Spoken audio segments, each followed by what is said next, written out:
Olá, tudo bem? O objetivo da aula de hoje é conversar sobre a teoria de Nicolau Maquiavel a partir da obra Discursos sobre a Primeira Década de Tito Livio.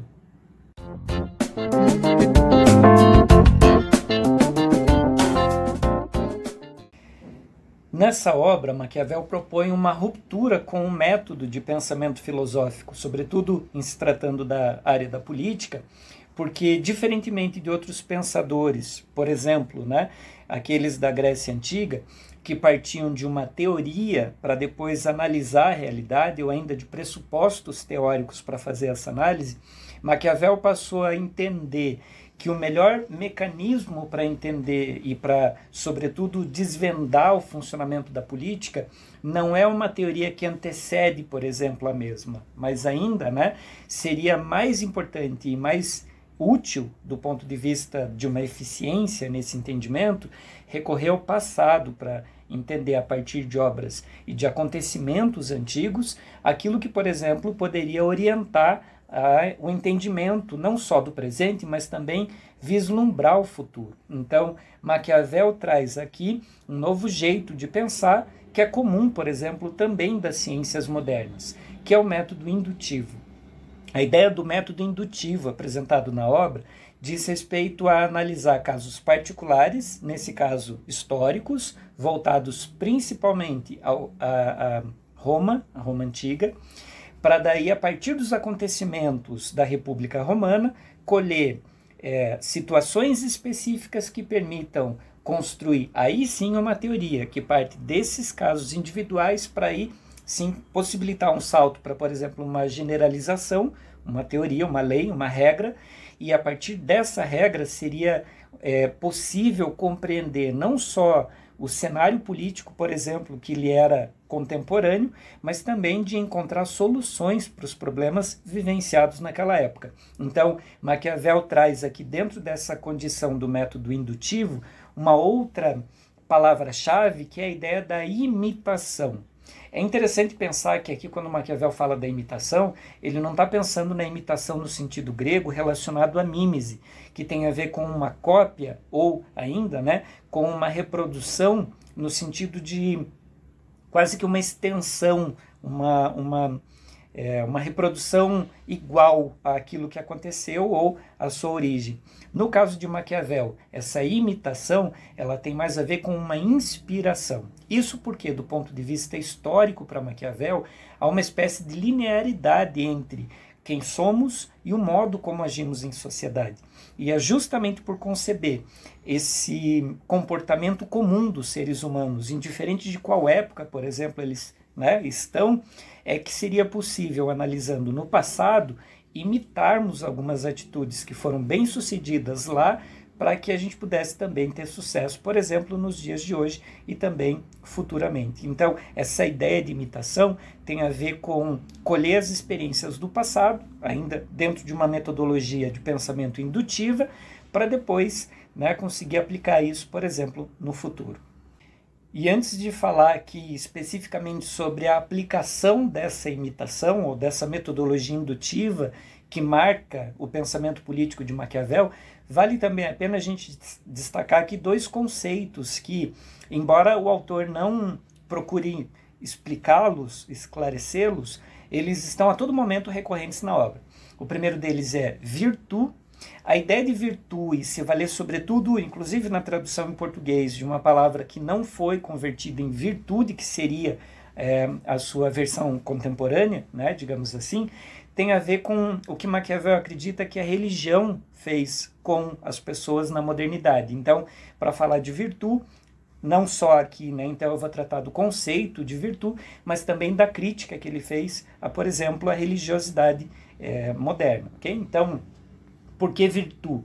Porque virtude teria tudo a ver com a própria natureza humana, porque virtude, na sua etimologia, tem a ver com uma capacidade de ação, uma capacidade de reação. Pessoas que antes, por exemplo, de uma moral judaico-cristã instaurada, tinham virtude, eram pessoas que tinham a capacidade estratégica de conseguir êxito em suas ações. Então, virtude nada teria a ver, por exemplo, com virtude, como a gente compreende hoje, e quem corrompeu esse sentido de virtude para Maquiavel, enfraquecendo as pessoas, foi a religião, né? E claro que aqui especificamente a moral judaico-cristã. Por quê? Porque a religiosidade judaico-cristã converteu essa ideia de uma estratégia em nome de uma eficiência que tinha a ver com uma capacidade de reação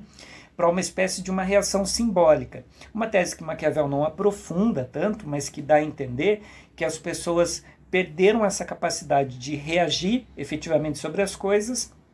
a partir de uma sublimação de suas reações. E essa sublimação, por exemplo, em perdoar quem nos ofende, ao invés de buscar alguma forma de vingança ou de reação diante da ofensa.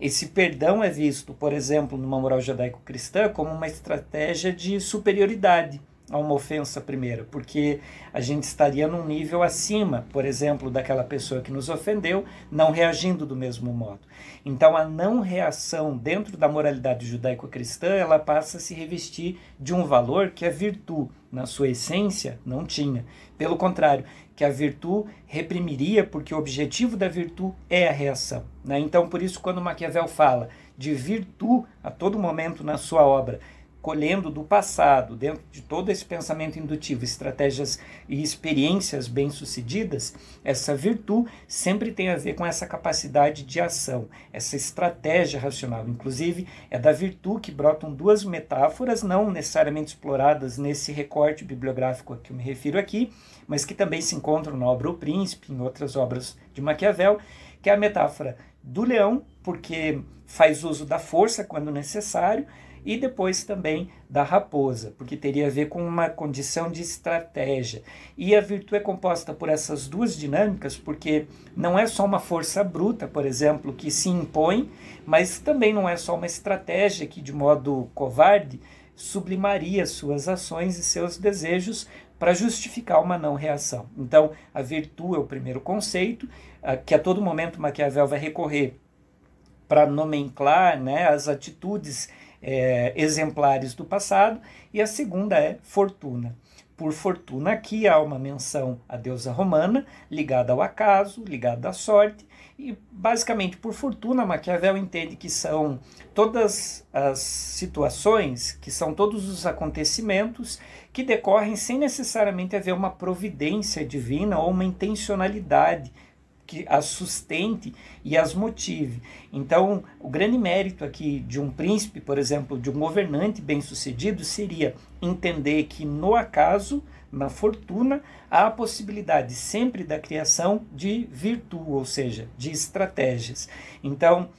por outro lado, se a pessoa, por exemplo, não acredita na fortuna, no contexto enquanto um acaso, as suas estratégias, de algum modo, ficariam contaminadas porque elas esbarrariam na intencionalidade, por exemplo, de um Deus em ter criado determinada situação ou permitido essa situação, entende? Então, o objetivo aqui de Maquiavel é uma espécie de uma proposta de um esvaziamento metafísico da realidade para observá-la dentro de um âmbito extremamente prático, concreto, do acontecimento de fato e da busca de soluções desses acontecimentos. Então, esses são os dois conceitos-chave, e daqui decorre uma espécie de terceiro conceito, que também aparece ali de modo subliminar nas suas obras, ou ainda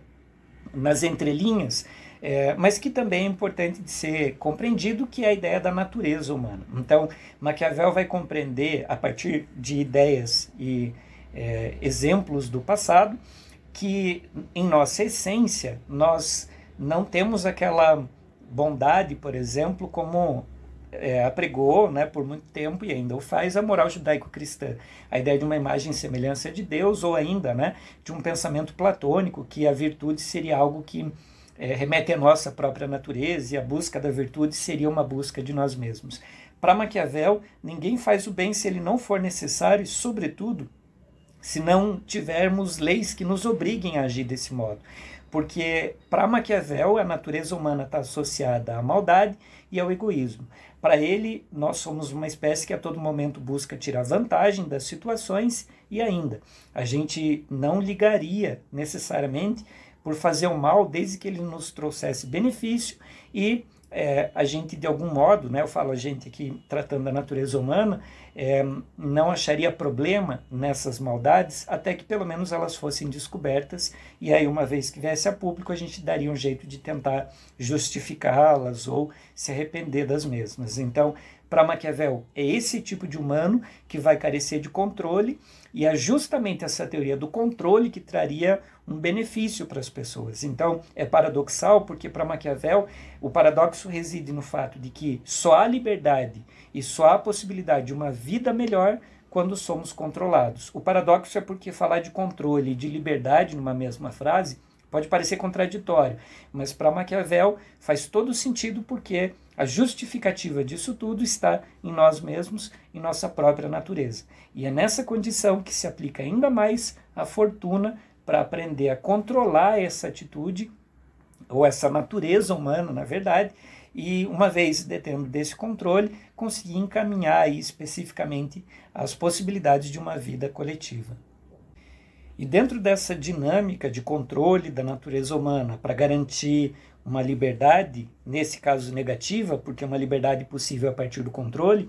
Maquiavel tratou então de observar principalmente a República Romana, considerando que lá foi possível, pelo menos por um período da história, a perfeição naquilo que seria esse equilíbrio de controle, mas também de liberdade das pessoas. E essa perfeição foi resultante de uma espécie de tríade, de um poder dividido em 3 instâncias, que é aquilo que a gente pode ver aqui. Esse poder dividido entre 3 instâncias representa, na verdade, um equilíbrio entre 3 diferentes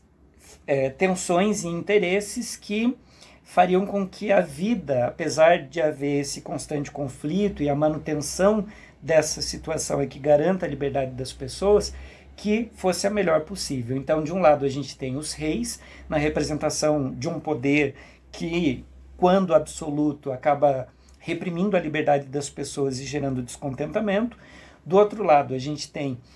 os otimates, que são os aristocratas, na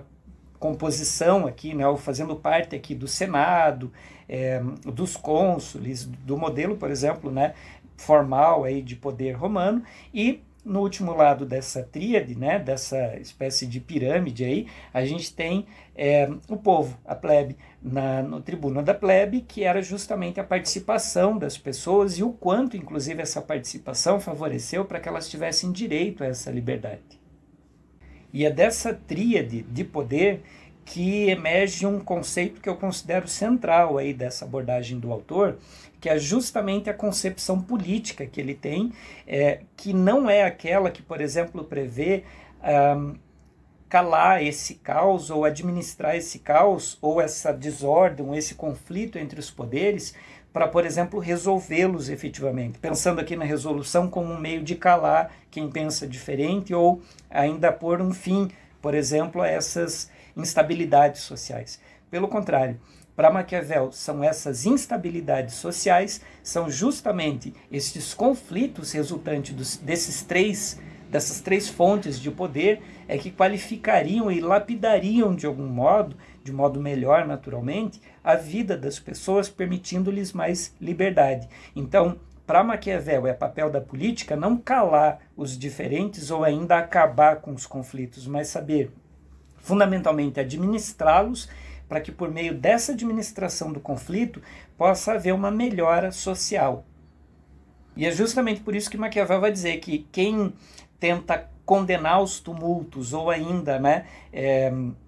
condenar e calar, e acabar com esses tumultos, desconsidera na história que as boas leis e a liberdade romana, por exemplo, foram frutos exatamente desses tumultos. Então, é querer calar a origem de tudo isso, e por isso a importância histórica, ou pelo menos se mostrou na história, que deveria servir de exemplo para o futuro, e entender que uma política deve também administrar o diferente e não querer se impor de modo totalitário ou ainda forçar uma hegemonia que nunca vai existir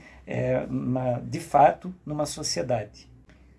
E justamente por prever um espaço em que seja possível esse tumulto ou esses conflitos ou essas diferentes formas de se posicionar dentro de uma sociedade, é que fizeram da República em Roma uma política que conseguiu coordenar melhor aquilo que Maquiavel chama de vida livre e, portanto, serve de exemplo não só para a época dele, mas também serviria para as futuras gerações.